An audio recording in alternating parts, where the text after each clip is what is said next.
একটা জিনিস আপনারা লক্ষ্য করেছেন কি, রাজ্য সরকারের যে সমস্ত অফিসিয়াল সরকারি ওয়েবসাইটগুলো রয়েছে সেখান থেকে 24 ঘন্টা এখনও পার হয়নি, তার মধ্যে থেকেই প্রাক্তন মুখ্যমন্ত্রীর সমস্ত ছবি কিন্তু তুলে নেওয়া হলো।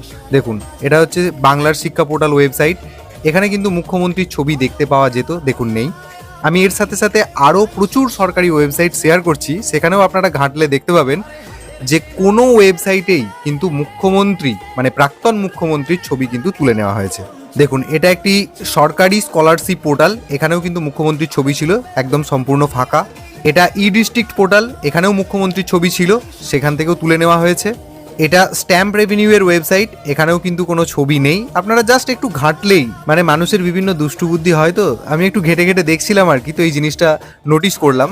এছাড়াও লক্ষ্মীর ভাণ্ডারের এখানেও কিন্তু দেখুন যে ওয়েবসাইট রয়েছে সোশ্যাল সিকিউরিটি, সেখানেও কিন্তু প্রাক্তন মুখ্যমন্ত্রীর ছবি তুলে নেওয়া হয়েছে। এটা দেখুন পশ্চিমবঙ্গ সরকারের ফিনান্স ডিপার্টমেন্টের ওয়েবসাইট, এখানেও কিন্তু কোনো ছবি নেই। আপনি যে কোনো সরকারি ডিপার্টমেন্টের যে ওয়েবসাইট রয়েছে সেই ওয়েবসাইট ঘেঁটে দেখুন, সেখান থেকে কিন্তু প্রাক্তন মুখ্যমন্ত্রীর ছবি তুলে নেওয়া হয়েছে। মানে এত তাড়াতাড়ি এসব এলিমিনেশনের কাজ চলছে, আপনারা চাইলে একটু দুষ্টুবুদ্ধি অ্যাপ্লাই করে দেখতে পারেন। তো যাই হোক, একটু মজা করে ভিডিওটা বানালাম। অবশ্যই আপডেট পেতে অন্যান্য আমার চ্যানেলটিকে সাবস্ক্রাইব করে নিতে ভুলবেন না।